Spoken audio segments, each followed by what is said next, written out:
Mu December wa 1978 yali president wa America ebiseera ebyo Jimmy Carter yayimiriza kampuni za America zonna okuddamu okusuubulagana ne Uganda ng'avunaana Idi Amin okulinnyirira eddembe ly'Abannayuganda. Kino kyazibwaza emirimu mu Uganda Airlines kubanga spare w'ennyonyi asinga yali ava America.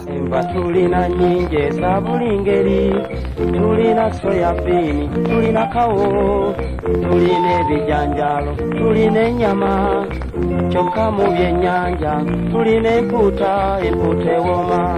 Ennyonyi za Uganda Airlines zatandika okufuuka ziganyeganya era mu January wa 1979 nga 24 ennyonyi za Uganda 2 zaali zimaze okuwagamira mu Bungereza ng'obuzibu bwali buvudde ku bufu bwazo.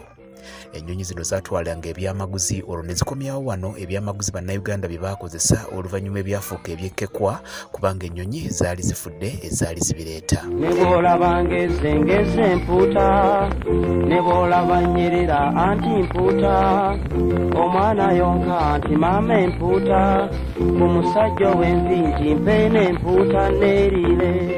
Mu katambi ng'ebyamaguzi bye zaali zitute okutunda bitikkulwa okuterekebwa. Sinalaba kiwooma kiringa mpuuta, munnange ofumbye empuuta, wulira akawoowo ak'empuuta, wulira obuwoomi obw'empuuta kawoomera.